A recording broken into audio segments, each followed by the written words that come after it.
Hello, men. Welcome to this week's Faithful Men video. I just want to let you know I'm so encouraged to hear the stories and the impact that this Faithful Men study is having on the lives of you men. Many of you are just seeing changes all around you, not only in just your own self, but in your marriages, in your families, in your businesses, how you're witnessing to others. And it's just encouraging that as men, we're kind of stepping up and learning first how to become men of faith, but also faithful men to that faith. In other words, we're following God and God's design for our lives. So today, I'm going to talk to you briefly about 1 Samuel chapter 19, and this is a great chapter. Here we have kind of the beginnings, maybe the first, if you were writing a book, maybe chapter number 2 of Saul's pursuit of David, and how he pursues David in order to hurt David, because he's become very jealous of David and David's ministry and David's leadership. But I want us to hone in on something very important, and it's David's relationship with Jonathan, Saul's relationship with Jonathan, and Samuel's relationship with David and lack thereof of relationship with Saul.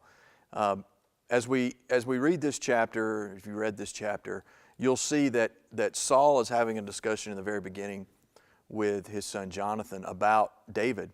And David, is kind of unaware of what's happening, even though he knows that Saul's not happy with him, and he's thrown a spear at him, and that would be an indication that he's not very happy with him.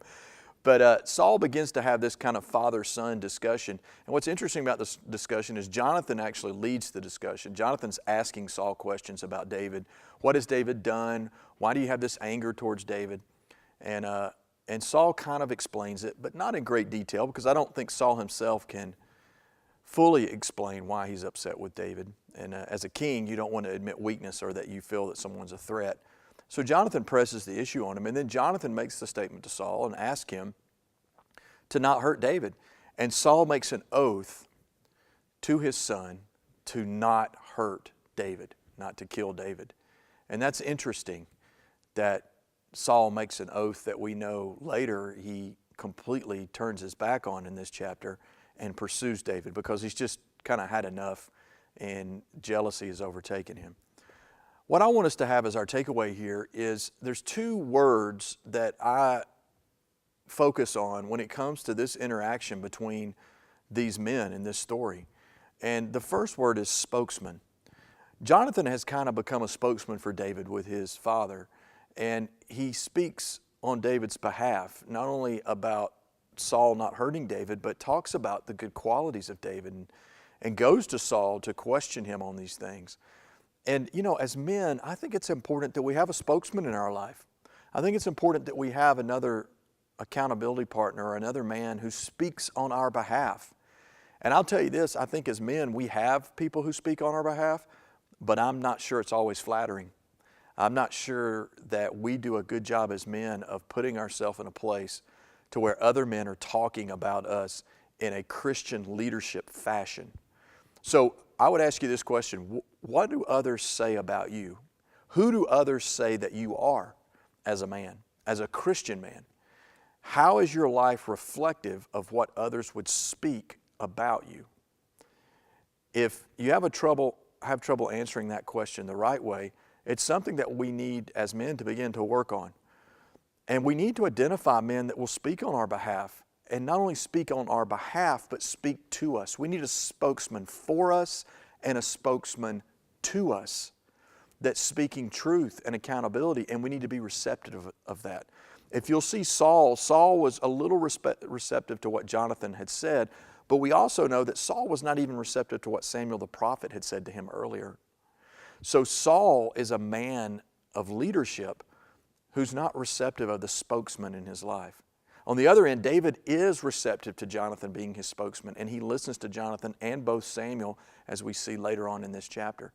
So the first thing we need a spokesman. We need to answer, who do people say I am, and what do people say about me, right? And then we need men that will speak into our life and for us into the lives of others. The second thing that I think of when I think of this is we need a watchman. And the Bible talks about watchmen. And a watchman was, in the Old Testament times, In particular, in the Old Testament times when they were building castles or walls or whatever it was, they'd have a watchman that would stand at the top of the wall, and he would look out over the enemy, and he would protect what was inside the wall. So as men, we need watchmen in our life. We need other men that will band together, that will help watch over our lives. Watch how we're treating our wives. Watch how we're treating our children. Watch how much work we're doing and how much ministry we're doing. Where's the balance in our life? We need men that will watch over the boundaries that we've set or God set for us. We all need a watchman. So I'm asking you today, who is your watchman? Who watches after you and yours, meaning your family, your business? Who do you have praying for you? What men have you asked to come together and hold you accountable, to pray over your family, to pray over your ministry? That's what a watchman does. And that's what we need as men. We all need a spokesman, and we all need a watchman. It'd be great if we had more. So I would tell you this. I know that it can be overwhelming as men for us to think about opening up our lives, to allow others in, to serve in leadership areas or accountability in the areas of our life, but we must need it. And I would tell this to older guys and to younger guys. Older guys, you need a younger guy who's helping speak on your behalf and speak into your life. And younger guys, you need an older guy that's helping to speak on your behalf and into your life. We can't be so full of pride that we think we can do it all on our own. So as you go through this week, think about writing down a few names. You know, I want to go ask this guy if he'd be a spokesman in my life, or go ask these couple of guys if they would be a watchman over my life. Just maybe simply start with prayer. Would you guys mind just praying over my family? And we don't have a lot of problems. Maybe that's where you're at. You don't have a lot of problems, but you just want a prayer of protection and provision, and you want God to be on board with your team of watchmen and spokesmen. So, hey, listen, you're doing great. I want you to know that I'll be your spokesman. I'll be your watchman.